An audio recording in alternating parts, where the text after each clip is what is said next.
Hey guys, this is Benny Ricciardi with rotocurve.com, and I'm here with our Week 10 DraftKings wide receiver picks. There's four guys who we really like in the mid-range this week, and we're going to get into them here in a second. I just wanted to mention real quick that I'm not a huge fan of paying all the way up to the top for wide receiver this week.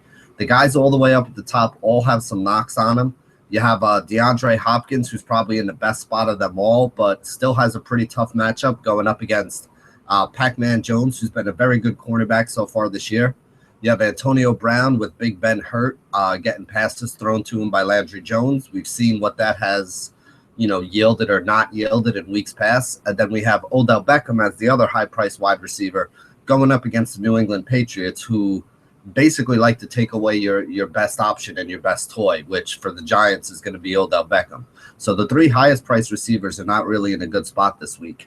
But there are a couple guys who we do like. So let's get into the slideshow and talk about them a little bit.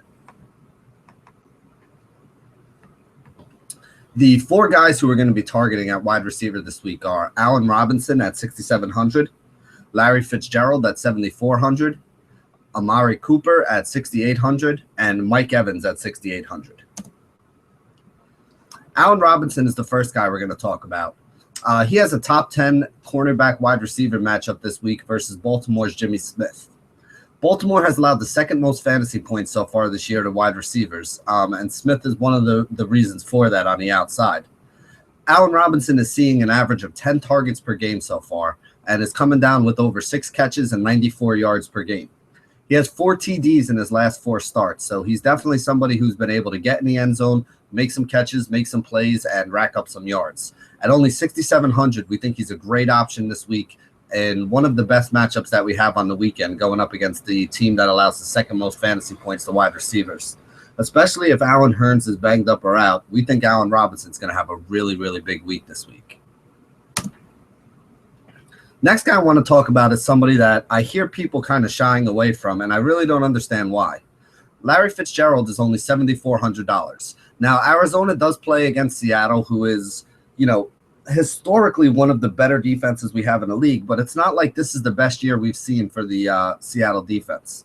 Fitzgerald lines up in the slot 64% of the time. That means that most of the time he's going to be avoiding Richard Sherman, who very rarely comes over into the slot to stop anybody.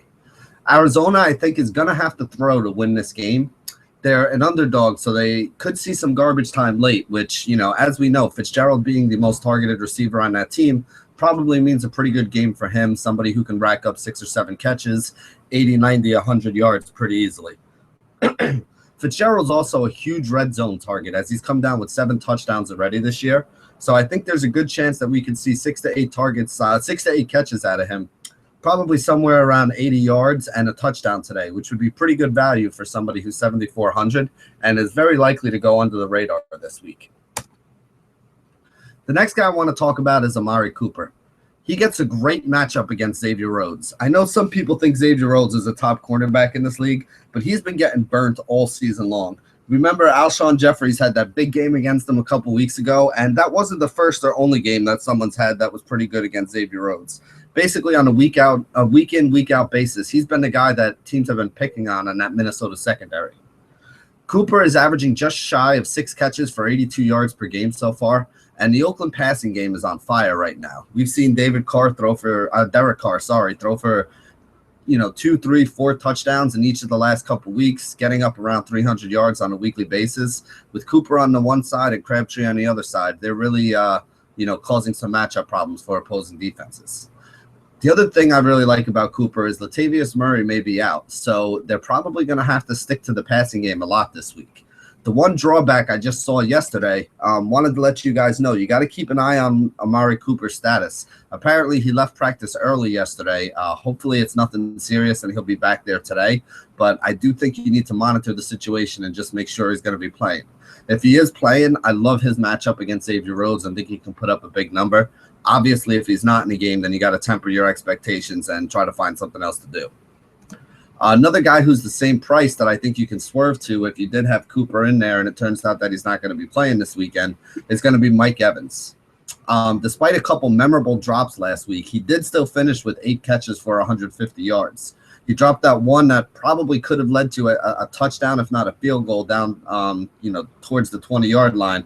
That would have been his 9th catch and would have given him about 200 yards receiving on the day.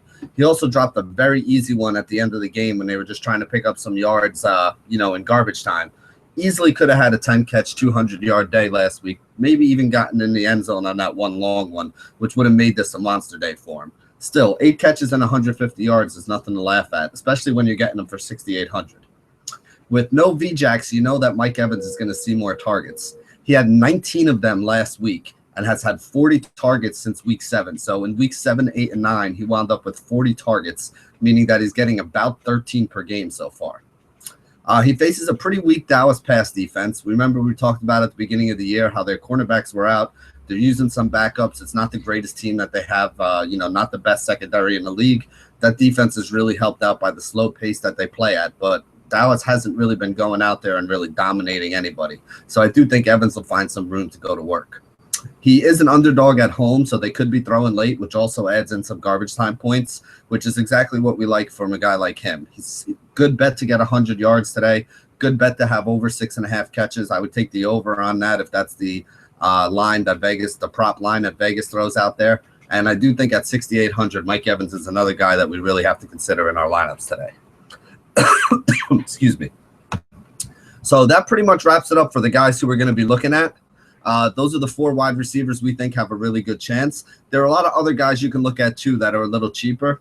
Guys like Stephon Diggs, Devontae Adams, maybe even Kamar Aiken. These are all guys that are in pretty good spots this week, guys who we'd be considering to put on our rosters and, hopefully get some big upside out of. So that has been our DraftKings wide receiver video. Thank you for joining us here at RotoCurve for Week 10. And as always, stay classy, DFS.